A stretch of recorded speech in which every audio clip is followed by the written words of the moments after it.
चलिए परवेज, आपने सॉल्व कर लिया था इस क्वेश्चन को। ओके, क्या बाकी के स्टूडेंट्स ने सॉल्व कर लिया? चलिए मैं सॉल्व करके बता देता हूँ कैसे आप लोग सॉल्व करिएगा। मैंने बोला हुआ था कि आप फर्स्ट टर्म ए मान लीजिए एंड कॉमन रेशियो आर को मान लीजिए। तो यदि फर्स्ट टर्म ए है, कॉमन रेशियो आर है, तो फिफ्थ टर्म को क्या लिखिएगा आप लोग? T five. टी फाइव को क्या लिख सकते हैं? A multiply r to the power 4। और ये वैल्यू कितना गिवन है क्वेश्चन में? तो ये वैल्यू इक्वल है पी के। इसको पी लिख देते हैं और ये हो गया मेरा फर्स्ट इक्वेशन। उसी तरीके से एट्थ टर्म को क्या लिख सकते हैं? A R to the power 7। और ये गिवन है क्यू के इक्वल है। इसको आप लोग सेकेंड इक्वेशन मान लीजिए। एंड नेक्स्ट क्या गिवन है? 11th टर्म, टी 11 इक्वल है A R to the power 11 - 1 यानी कि 10 के। और ये इक्वल है एस के। इसको आप लोग मान लीजिए थर्ड इक्वेशन। अब यदि यहाँ पे आप ध्यान दीजिएगा, यदि मैं सेकेंड इक्वेशन का स्क्वायर कर दूं बोथ साइड में, या फिर इस तरीके से आप स्क्वायर कर दो सेकेंड इक्वेशन का दोनों ही साइड, तो A R to the power 7 का स्क्वायर हो जाएगा। और ये वैल्यू इक्वल आ जाएगा a square multiply r to the power 14 के। A square r to the power 14 को आप लिख सकते हो a multiply r to the power 4 multiply a multiply r to the power 10। इस तरीके से आप इसको लिख सकते हो। अब A R to the power 7 किसके इक्वल है? क्यू के इक्वल है, तो यहाँ पे क्यू रख देते हैं। क्यू स्क्वायर ये इक्वल आ गया। A R to the power 4 किसके इक्वल है? पी के इक्वल है। पी रख दीजिए यहाँ पे। Multiply A R to the power 10। A R to the power 10 किसके इक्वल है? एस के इक्वल है। तो ये क्या आ गया? Q square equal to P multiply S. इस तरीके से आप इसको प्रूव आसानी से कर सकते हो। चलिए, तो आई होप ये क्वेश्चन समझ में आया होगा आप लोगों के। आगे बढ़ते हैं फिर। अब देखिए, जिस तरीके से एपी में मैंने आप लोगों को बताया हुआ था कि टर्म्स कैसे सेलेक्ट करते हैं।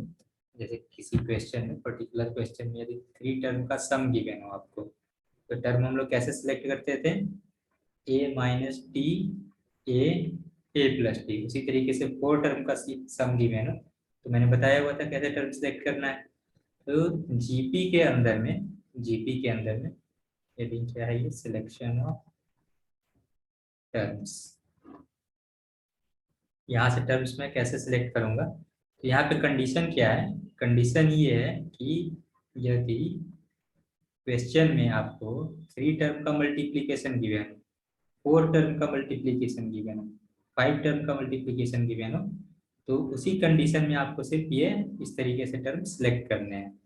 यदि अगर नॉर्मल कंडीशन गिवन है, मल्टीप्लीकेशन नहीं गिवन है, एडिशन गिवन है या फिर दूसरा कोई कंडीशन गिवन है, तो आप नॉर्मल तरीके से टर्म सेलेक्ट करोगे। और नॉर्मल तरीके से जीपी के टर्म हम लोग कैसे सिलेक्ट करते हैं?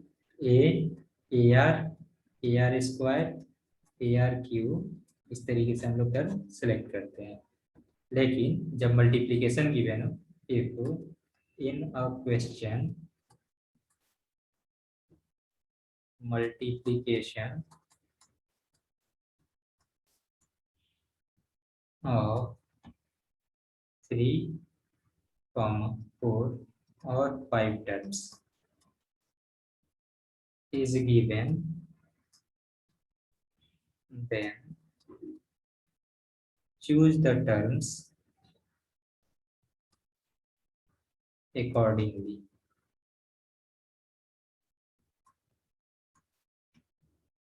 फर्स्ट वन देखिए, यदि आपको 3 टर्म्स सिलेक्ट करने हो, 3 टर्म कैसे सिलेक्ट करेंगे?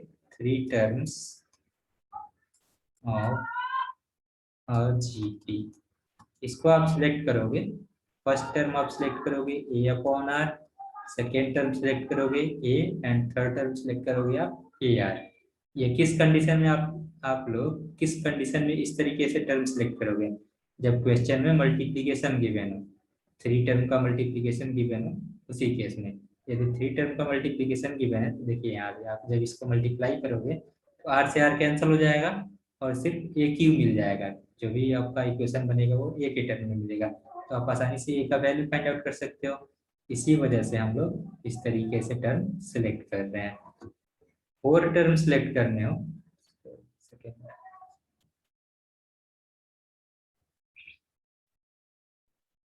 4 टर्म सिलेक्ट करने हो मुझे, 4 टर्म्स ऑफ ए जीपी, तो फिर कैसे सिलेक्ट करूंगा मैं? A upon r q comma a upon r comma a r comma a are q, इस तरीके से आप टर्म सिलेक्ट करोगे यदि आपको 4 टर्म सिलेक्ट करने हो तो।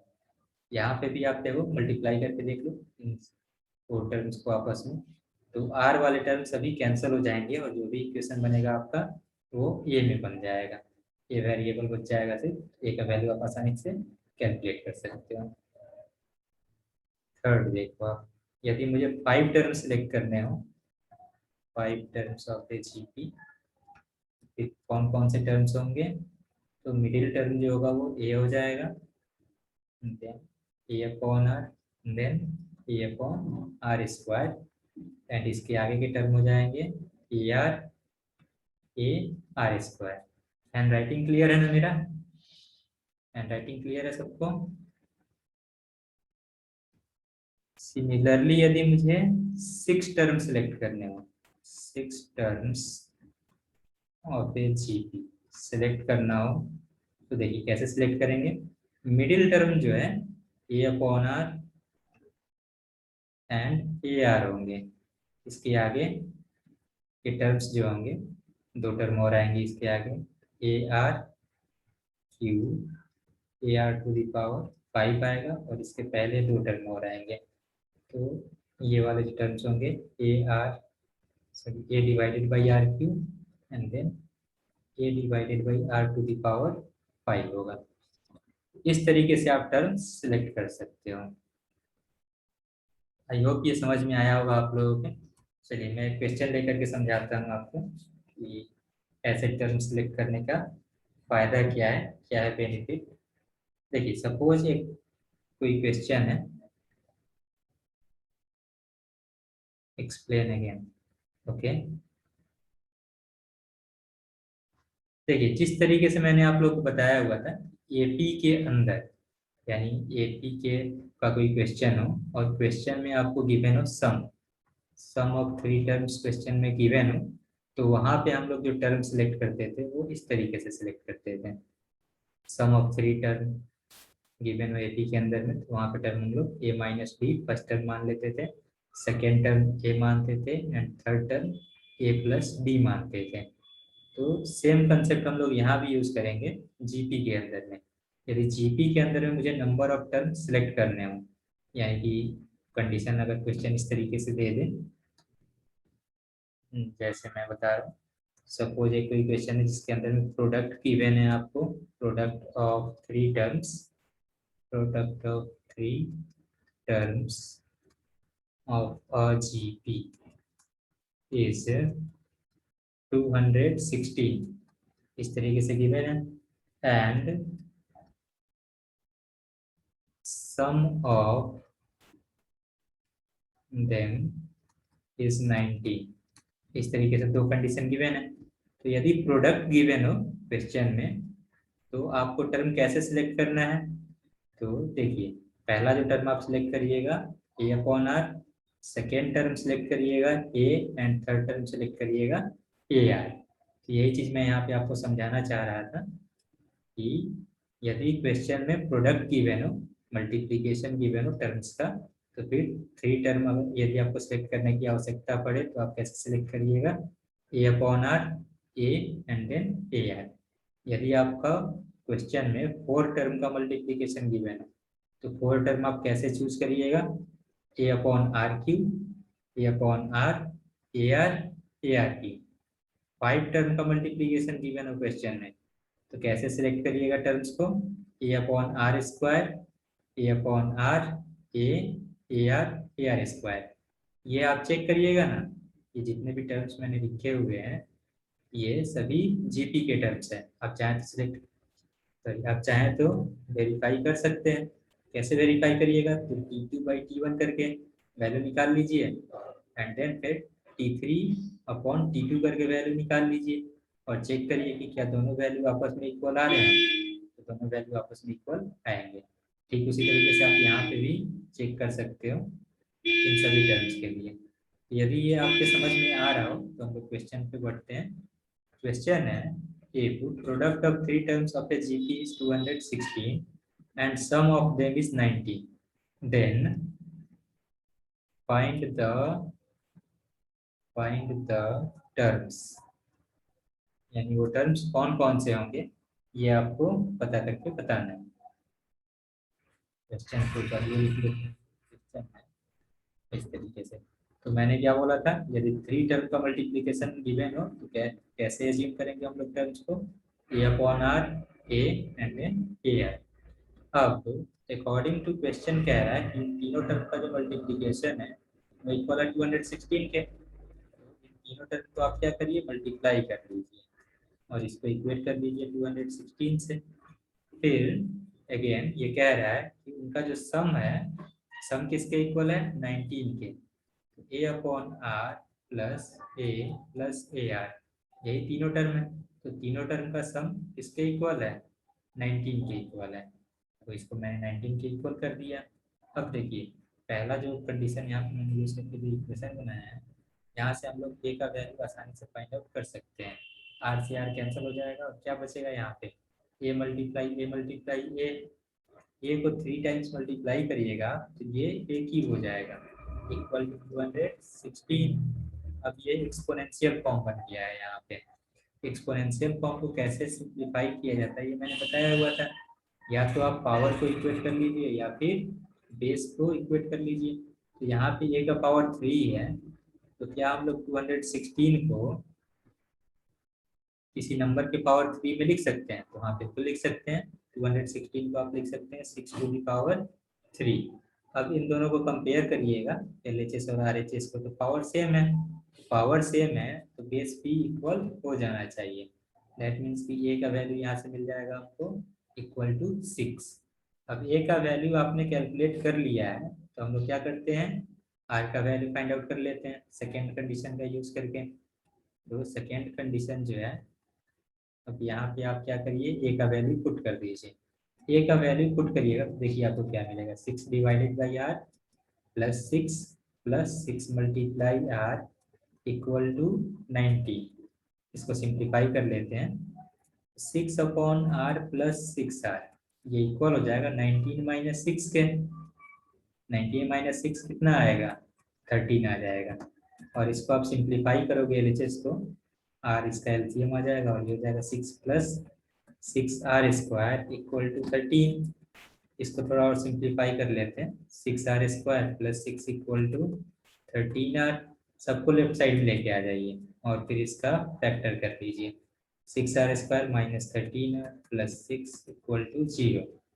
अब ये क्वाड्रेटिक इक्वेशन बन गया। क्वाड्रेटिक इक्वेशन सॉल्व करना तो आपको आता ही है। कैसे सॉल्व करिएगा, तो 13 को 2 पार्ट में डिवाइड कर दीजिए, जिसको ऐड करने पे 13 आए एंड मल्टीप्लाई करने पे 36 आए। तो नंबर्स जो होंगे वो 9 एंड 4 हो जाएंगे। 9r minus 4r plus 6 equal to 0 आ गया इस तरीके से। अब देखिए यहाँ से आप कॉमन लेकर के इसको फैक्टर बनाइएगा। फैक्टर जो है आपको कुछ इस तरीके से मिल जाएगा, यहाँ से 3r माइनस 2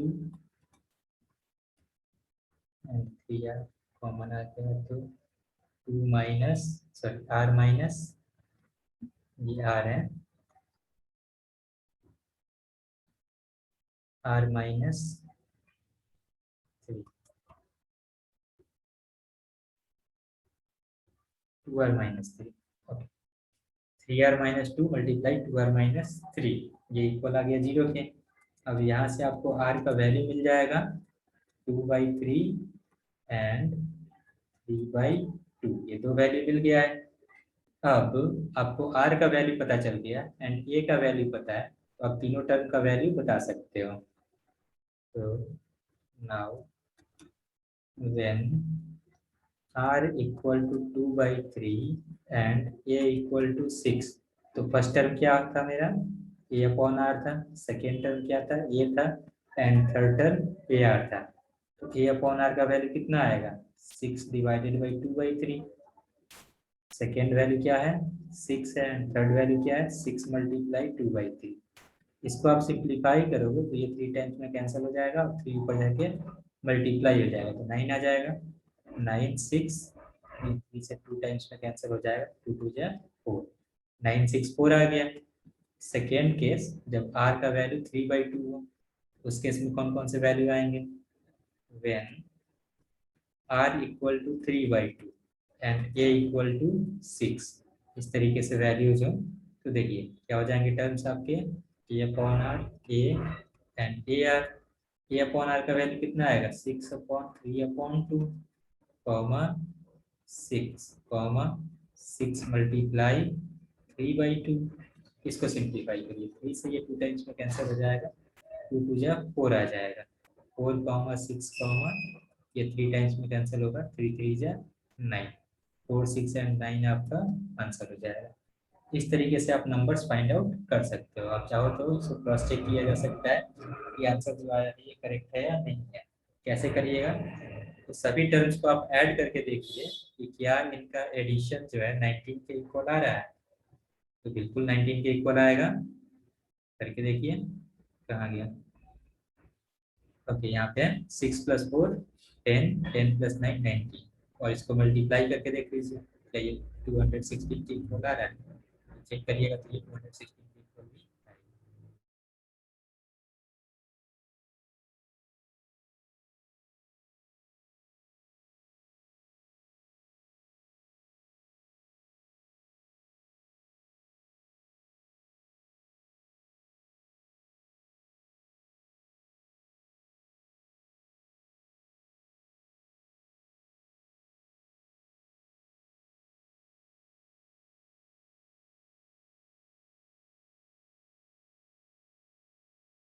यदि ये क्वेश्चन आपके समझ में आ गया हो, इसमें डाउट है किसी को इस क्वेश्चन को समझने में, किसी को डाउट है इस क्वेश्चन को समझने में, यस और नो।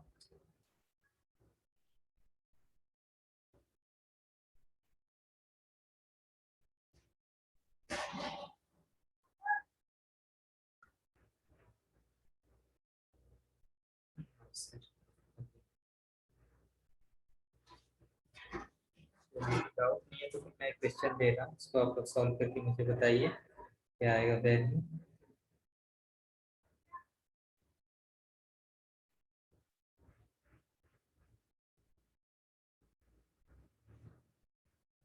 क्वेश्चन है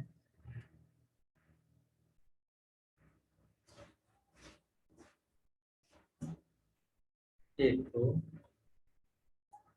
प्रोडक्ट ऑफ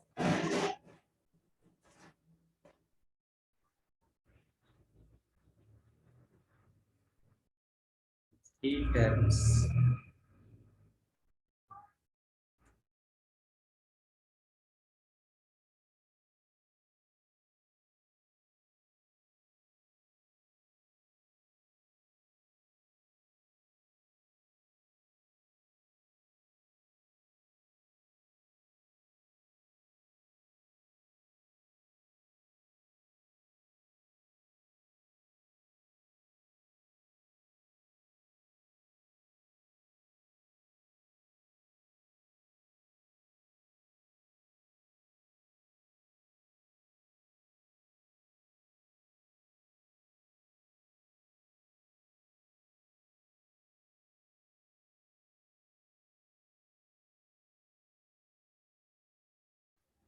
चलिए ये क्वेश्चन है, product of three terms of A GP is 27 and their sum is 39/2, then find the numbers। इस क्वेश्चन को आप लोग ट्राई करिए और सॉल्व करके बताइए।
क्वेश्चन में थोड़ा सा करेक्शन कर लीजिएगा, वैसे तो इस पे ही बन जाएगा, बस इस वैल्यू को आप लोग 21 बना दीजिए। जो सम है इसको आप लोग 21 कर दीजिए, 21/2, देन फाइंड द नंबर्स। अब जो नंबर आएगा वो आपका इंटीजर आएगा।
इतना टाइम ना लगना चाहिए ऐसे क्वेश्चंस में। तो करते हैं आप लोग, आपको लग रहा है कि समझ में ना आ रहा है तो देखिए, 3 टर्म सेलेक्ट करने हैं। सबसे पहले आपको क्या चेक करना है, प्रोडक्ट गिवन है या नहीं है। क्वेश्चन में प्रोडक्ट गिवन है या नहीं है, सबसे पहले आपको ये चेक करना है। यदि प्रोडक्ट गिवन है देन हम लोग जो टर्म्स है वो कैसे एज्यूम करेंगे, let terms of GP are, 3 terms of GP are A upon are, second term A and third term A R. इस तरीके से एज्यूम कर लेंगे। अकॉर्डिंग टू क्वेश्चन कह रहा है कि इन तीनों टर्म का जो मल्टीप्लीकेशन है वो किसके इक्वल है, 27 के इक्वल है। आप लोग इतना आसान आसान क्वेश्चन में फंस जा रहे हैं, ऐसा इतना था। A upon r multiply A r, ये इक्वल आ जाएगा 27 के। इसको सिंप्लीफाई करके हम लोग ए का वैल्यू फाइंड आउट कर लेते हैं। तो चलिए पहले वैल्यू फाइंड आउट कर ही लेते हैं। आर से आर कैंसिल हो जाएगा, क्या बच जाएगा, ए मल्टीप्लाई ए, तो ये ए क्यू हो जाएगा, ए का पावर 3 हो जाएगा और ये इक्वल आ गया 27 के। अब यहाँ से यदि आपको ए का वैल्यू फाइंड आउट करना है तो ए बराबर आप क्या लिख सकते हो, 27 टू दी पावर 1/3, इतना लिख सकते हो। ये इक्वल हो जाएगा 27 को आप लिख सकते हो 3 टू दी पावर 3 और पूरे का पावर 1/3। इस 3 से ये पावर वाला 3 कैंसिल हो जाएगा, तो ए का वैल्यू क्या आ गया, 3 आ गया। अब ए का वैल्यू आपने कैलकुलेट कर लिया तो टर्म्स आपके कौन कौन से हो जाएंगे, फर्स्ट टर्म हो जाएगा 3/8, सेकेंड टर्म हो जाएगा 3 एंड थर्ड टर्म हो जाएगा 3r। अगेन देखते हैं कि सेकेंड कंडीशन क्या गिवन है। सेकेंड कंडीशन कह रहा है देयर सम इज 21/2। सम निकाल लेते हैं, इन तीनों को आप ऐड करिएगा तो ये किसके इक्वल होने चाहिए, 21/2 के इक्वल होने चाहिए। तो चलिए ऐड करके देख लेते हैं। 3/r प्लस 3 प्लस 3r, ये इक्वल हो जाएगा 21/2 के। इसको सिंप्लीफाई कर लेना है, बस r का वैल्यू मिल जाएगा। तो देखिए कैसे सिंप्लीफाई किया जाएगा। ऐसे तो मुझे दिखाई दे रहा है कि 3 में कॉमन लेकर के बाहर निकाल दूँ तो 3 से 21 डिवाइड हो जाएगा, मतलब ये कैंसिल हो जाएगा। चलिए यही काम कर लेते हैं। पहले तो 3 कॉमन लेके आप बाहर करिए, ये हो जाएगा 1/r plus 1 plus r equal to 21/2। इस 3 से इसको कैंसिल करिएगा तो 7 टाइम्स में कैंसिल हो जाएगा। उसके बाद में इसका एलसीएम ले लीजिए आप, एलसीएम लीजिएगा तो आर आ जाएगा और ये हो जाएगा 1 plus R square equal to 7/2, cross multiply करिए, क्रॉस मल्टीप्लाई करिएगा तो आपको मिल जाएगा 2 + 2r + 2r² equal to 7r। 7r को लेफ्ट साइड में लेके आ जाइए, सभी टर्म्स को सेम साइड में कर लेते हैं, तो ये हो जाएगा 2r² plus 2r minus 7r कितना होगा -5r + 2 इक्वल टू 0। और फिर से ये क्वाड्रेटिक इक्वेशन मिल गया मुझे, क्वाड्रेटिक इक्वेशन का सॉल्व करना है मुझे तो फैक्टर करना पड़ेगा। अब देखिए यहाँ पे 2r² - 5r + 2 बराबर 0 है। मैं एक्सपेक्ट कर रहा हूँ कि ये आप लोगों ने सॉल्व कर लिया होगा। 2r² - 5r को मैं चेंज कर देता हूँ 4r और r में, +2 इक्वल टू 0। इन दोनों टर्म से आप क्या कॉमन ले सकते हो, 2r कॉमन ले सकते हो। 2r कॉमन लोगे तो ये क्या बच जाएगा, r - 2 बच जाएगा। यहाँ से आप क्या कॉमन ले सकते हो, -1 कॉमन ले सकते हो, तो ये r - 2 बच जाएगा इक्वल टू 0 है। इन दोनों में से क्या कॉमन आएगा, r - 2 कॉमन आ जाएगा। r - 2 कॉमन आ गया तो क्या बचेगा, 2r - 1 बच जाएगा। ये 2r - 1 इक्वल टू 0 आ गया। अब यहाँ से r का वैल्यू आप कैलकुलेट करिएगा तो दो वैल्यू मिलेगा, एक तो 1 मिलेगा एंड सेकेंड जो वैल्यू मिलेगा ये 1/2 मिल जाएगा। दो वैल्यू मिल गया है तो आपको दो सीरीज भी मिलेगा, दो मतलब 3 नंबर का दो सेट मिलेगा। पहला देखिए क्या होगा, व्हेन r इक्वल टू 2 है एंड a बराबर है, a का वैल्यू क्या था 3, a का वैल्यू 3 है, तो फिर टर्म्स क्या हो जाएंगे आपके, a/r थे, a था एंड ar था। a/r का वैल्यू कितना आएगा 3/2 आएगा। सेकेंड वैल्यू क्या है 3 है एंड थर्ड वैल्यू क्या है 3 × 2, 3 × 2 कितना हो जाएगा 6 हो जाएगा। तो ये आपका पहला सेट हो गया।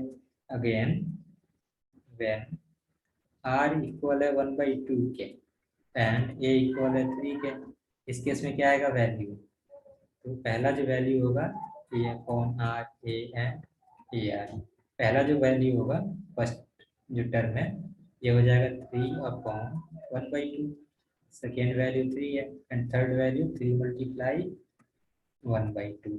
इसको आप सिंप्लीफाई करिएगा तो ये 6 मिल जाएगा आपको, ये 3 है एंड देन 3/2, ये आपका आंसर हो जाएगा।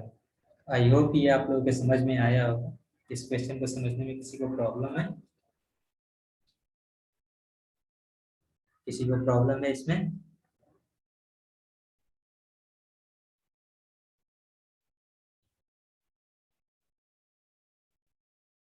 चलिए किसी को प्रॉब्लम नहीं है तो आज का सेशन हम लोग यहीं पे एंड कर रहे हैं एंड मैं कुछ क्वेश्चन सेंड कर दूंगा, उसको आप लोग प्रैक्टिस करिएगा और जिस क्वेश्चन में भी प्रॉब्लम होगा उसको कल की क्लास में हम लोग डिस्कस करेंगे। ओके, चलिए मिलते हैं फिर कल की क्लास में, तब तक के लिए बाय बाय।